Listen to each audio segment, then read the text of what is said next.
શ્રી ગણેશાય નમઃ. આપની YouTube channel ભક્તિ ધ્યાન સત્સંગમાં આપ સૌનું હાર્દિક સ્વાગત છે. મિત્રો, અત્યારે પુરુષોત્તમ માસમાં આપણે સાંભળી રહ્યા છીએ પુરુષોત્તમ માસના મહાત્મ્યની કથા તથા નિત્ય સાંભળવાની વાર્તા. આજે આપણે સાંભળીશું અધ્યાય 7મો, મલમાસ પુરુષોત્તમ માસ, અને આજના દિવસની કથા વાર્તા ઉમામાની કથા. શ્રી કૃષ્ણ ગોવિંદ હરે મુરારી, હે નાથ નારાયણ વાસુદેવાય. બોલો પુરુષોત્તમ ભગવાનની જય. પુરુષોત્તમ માસ કથા અધ્યાય 7મો, મલમાસ પુરુષોત્તમ માસ. ગઈકાલના અધ્યાયમાં આપણે સાંભળ્યું કે વિષ્ણુ ભગવાન મલમાસને ગૌલોક શ્રી કૃષ્ણ પાસે લઈ જાય છે અને મલમાસની દુઃખદ કથા તેમને સંભળાવે છે. ત્યાર પછીની કથા હવે આપણે સાંભળીએ. સોનાદિક મુનિઓ બોલ્યા, હે સૂત પુરાણી, તે પછી ગૌલોકવાસી શ્રી કૃષ્ણએ શું કહ્યું અને શું કર્યું તે અમને આપ કહો.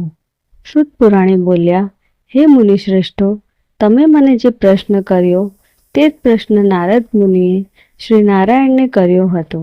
શ્રી નારાયણ ભગવાને નારદજીને જે કહ્યું હતું તે જ હું તમને કહું છું, તે સાંભળો. શ્રી કૃષ્ણ ભગવાને શ્રી વિષ્ણુજીને કહ્યું, તમે મલમાસને લઈને આવ્યા છો તે ઠીક જ કર્યું છે. હું મારા ગુણો, કીર્તિ, પ્રભાવ, ઐશ્વર્યો, પરાક્રમો એવા બધા ગુણોનું દાન આ મલમાસને આપું છું. તેમજ લોકોમાં તથા વેદોમાં મારું પુરુષોત્તમ નામ જાણીતું છે. હું આ મલમાસને તે નામ વિધાન અર્પું છું. તેનું સ્વામી હું છું. મારી સમાનતા પામી આ મલમાસ બીજા બધા મહિનાઓમાં શ્રેષ્ઠ થશે. વળી તે જગતમાં પૂજ્ય તથા વંદન લાયક થશે. આથી જે પૂજા કરશે તે સર્વ દારિદ્ર્યમાંથી મુક્ત થશે. આ મલમાસમાં તીર્થ, વ્રત અને દાન કરનાર અઢળક ધનના માલિક બનશે અને મુક્તિ મેળવશે. જે કોઈ આ માસની યથાવિધિ પૂજા કરશે તેના પાપો બળીને ભસ્મ થઈ જશે. યોગી લોકો સંયમમાં રહી તપ કરી ઘણું સહન કરે છે, છતાં તેઓ મારા આ ધામને પામી શકતા નથી. પરંતુ જે આ પુરુષોત્તમ માસની પૂજા અને વ્રત કરશે તે જન્મ મરણના ભયથી મુક્ત અને આધિવ્યાધિ તથા ઘડપણથી ઘેરાયેલા સંસારને ફરી કદી પામતો નથી. તે મારું પરમધામ પામે છે. આ માસનો અધિષ્ઠાતા આજથી હું થાઉં છું અને તેને પ્રતિષ્ઠા અર્પું છું. તેનું નામ પણ પુરુષોત્તમ માસ આપું છું. તેના ભક્તોની ચિંતા રાત દિવસ હું જ કરવાનું છું. તેમના અપરાધોને હું માફી બક્ષીશ. બધા કરતાં આ ભક્તો મને વધુ પ્રિય હશે. જે અજ્ઞાની અને મૂર્ખ લોકો આ પુરુષોત્તમ માસમાં જપ, તપ, નિયમ અને દાન નહીં કરે તે કાયમ નરકવાસી બનશે. ઉપરાંત તેને આ લોકમાં પુત્ર, પૌત્ર તથા સ્ત્રીનું દુઃખ સહન કરવું પડશે. તે કદી ભાઈ, પુત્ર, સ્ત્રી, ધનનું સુખ હાંસલ નહીં કરી શકે. ફરીથી કહું છું કે આ માસમાં મારું પૂજન, વ્રત, દાન વગેરે કરવામાં આવશે તો તે સર્વ સુખો સહેલાઈથી પ્રાપ્ત કરી શકશે. કેમ કે બધા મહિનામાં આ માસને ઉત્તમ કર્યું છે. માટે લક્ષ્મીપતિ, તમે આ માસની ચિંતા છોડી દઈ જેને મેં પુરુષોત્તમ માસનું નામાભિધાન આપ્યું છે તેને લઈને વૈકુંઠમાં જાઓ. ભગવાન નારાયણ નારદજીને ઉદ્દેશીને બોલ્યા, હે નારદ, ભગવાન શ્રી કૃષ્ણના આવા વચનો સાંભળીને ભગવાન વિષ્ણુએ તેમને પ્રણામ કરીને અધિક મલમાસ સાથે ગરુડ ઉપર બેસીને પાછા વૈકુંઠ લોકમાં આવ્યા. તે દિવસથી મલમાસ પુરુષોત્તમ માસના નામે ઓળખાવા લાગ્યો. પુરુષોત્તમ મહાત્મ્યનો મલમાસ પુરુષોત્તમ માસ નામનો 7મો અધ્યાય સંપૂર્ણ. બોલો પુરુષોત્તમ ભગવાનની જય. હવે આપણે પુરુષોત્તમ માસની કથા સાંભળીએ. ઉમામાની કથા. એક દિવસ શિવજી અને પાર્વતી સામાન્ય સ્ત્રી પુરુષના સ્વરૂપમાં લટાર મારવા નીકળ્યા. એ સમયે પુરુષોત્તમ માસ ચાલતો હતો. લોકોના ટોળે ટોળા નદીએ સ્નાન કરવા જતા હતા. કાંઠા ગોરમાનું પૂજન અને કથા વાર્તા કરતા હતા. દાન દક્ષિણા આપી દેવદર્શન કરતા હતા. ઠેક ઠેકાણે કથા વાર્તા ચાલતી. ચોમાસું પૂરું થવા આવ્યું હતું. ખેતરો ધન ધાન્યથી લચી પડ્યા હતા. શિવજી અને પાર્વતી એવા આવા એક ખેતરમાંની કેળી પર ચાલવા લાગ્યા. એ બાજરીનું ખેતર હતું. કેળી ઉપર બાજરિયા પડ્યા હતા. એમાંનું એક બાજરિયું પાર્વતીના ઝાંઝરમાં ભરાઈ ગયું. પાર્વતીજીનું આ બાબતે ધ્યાન ન રહ્યું. જ્યારે તેઓ ખેતરની બહાર નીકળ્યા ત્યારે પાર્વતીજીની નજર પગના ઝાંઝરમાં ભરાયેલા બાજરિયા ઉપર પડી. બાજરિયામાં લીલાછમ દાણા ચમકતા હતા. પાર્વતીજી બંને હાથ વડે બાજરિયું મસળી મસળીને દાણા કાઢીને ખાવા લાગ્યા. બાજરિયાના કૂણા દાણા ખાતા જોઈને શિવજી બોલ્યા, હે દેવી, ખેતરના માલિકને પૂછ્યા વગર તમારાથી બાજરિયું ખવાય નહીં. એ ચોરી ગણાય. તમે પાપમાં પડ્યા. હવે આ દોષમાંથી મુક્ત થવા માટે બાજરાના દાણા ખાધા હોય તેટલા દિવસ આ ખેતરના માલિકને ત્યાં કામ કરો. ખાધેલા દાણા 365 થતા હતા. પાર્વતીજીએ આ વાત સ્વીકારી લીધી. શિવજી પાર્વતીને ત્યાં મૂકી ચાલ્યા ગયા. પાર્વતીજીએ બ્રાહ્મણીનું સ્વરૂપ ધારણ કર્યું અને ખેડૂતની ઝૂંપડીએ આવ્યા. પુરુષોત્તમ માસ ચાલતો હોવાથી ખેડૂત અને તેની પત્ની નદીએ નાહવા અને દેવદર્શન કરવા ગયા હતા. ખેડૂત સામાન્ય સ્થિતિનો હતો. પતિ પત્ની ઘણા ધર્મનિષ્ઠ હતા. તેમને એક 10 વર્ષની દીકરી હતી. પાર્વતીજી ઝૂંપડી નજીક ગયા. ખેડૂત પતિ પત્ની ઘરે આવ્યા એટલે પાર્વતીજીએ તેમને કહ્યું, હું એકલી છું, મારું કોઈ નથી, મને કોઈ કામે રાખો. 2 ટંક ખાઈશ અને કહેશો એ કામ કરીશ. ખેડૂત દયાળુ હતો. તેને કહ્યું, બહેન, તમારી ખુશીથી રહો, ખાવા પીવાની ખોટ નથી, પણ તમારું નામ જણાવો. પાર્વતીજી બોલ્યા, મારું નામ ઉમા છે, જાતે બ્રાહ્મણ છું. પાર્વતીજીના પગલાં ખેડૂતના ઘરમાં પડતા જ તેમના ઘરમાં સમૃદ્ધિ ઉભરવા લાગી. 10 ગણો પાક થયો. ઉપરાંત ગામ પણ સુખી થયું. રોગ, બીમારી, શોક, સંતાપ ગયા.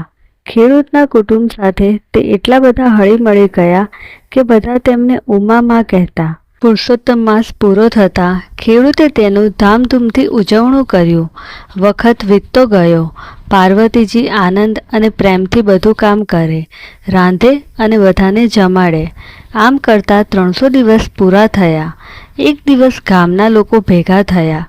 કાશીની જાત્રા કરવા સંઘ કાઢવાનું નક્કી કર્યું.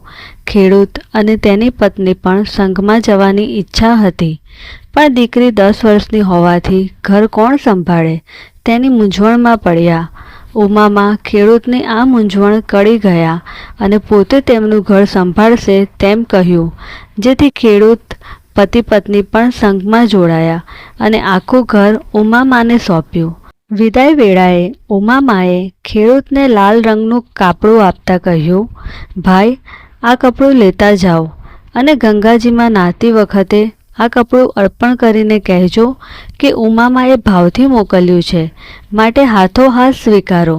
ખેડૂત મનમાં હસ્યો, પણ ઉમામાને ખોટું ન લાગે એટલા માટે કપડું લઈ લીધું અને પોટકામાં મૂક્યું.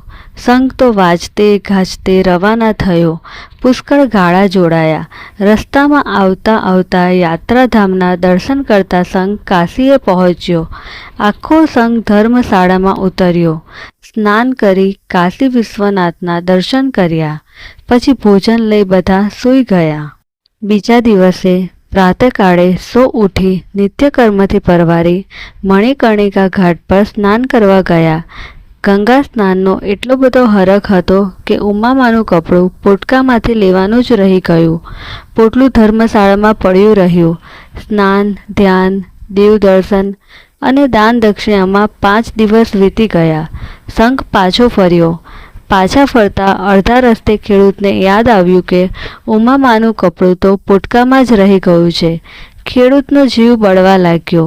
એ તો ગયો સંઘપતિ પાસે અને જઈને વિનંતી કરી કે સંઘ 5 દિવસ અહીં રોકાય તો હું કપડું ગંગામાને દેતો આવું.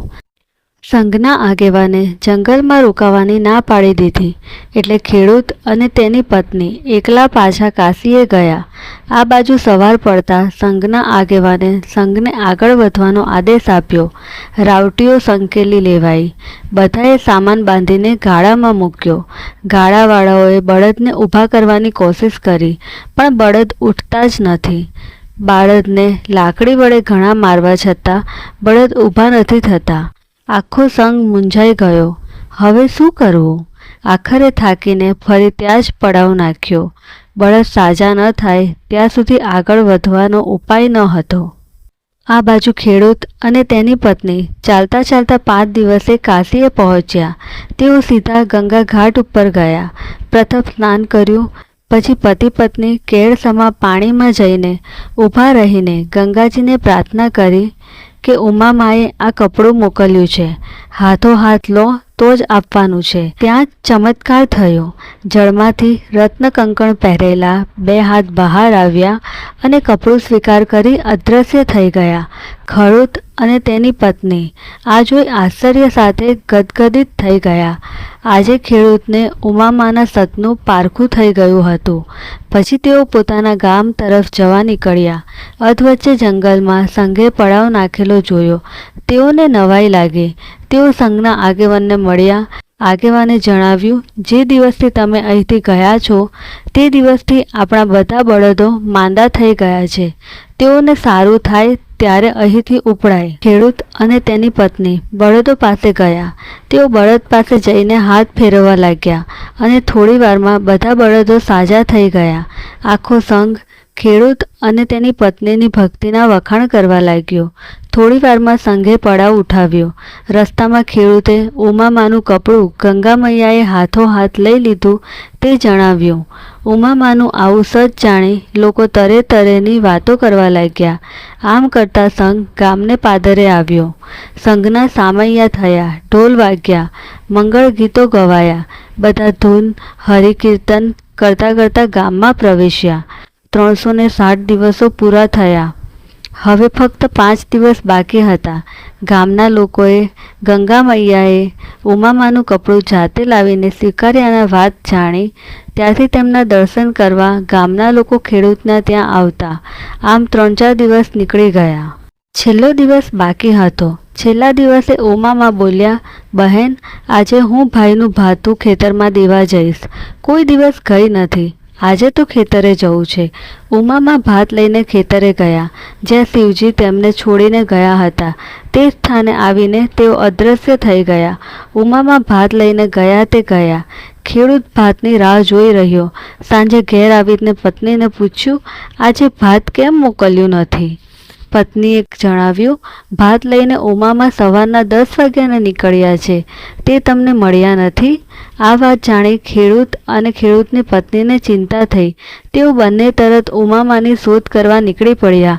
આખું ગામ ફરી વળ્યા, પણ ઉમામાનો કોઈ પતો લાગ્યો નહીં. છેવટે ઘેર આવીને ખેડૂતે તેની પત્નીને જણાવ્યું, હવે ઉમામા આવીને મને થાળી પીરસશે તો જ જમું, નહીં તો ભૂખ્યો રહીશ.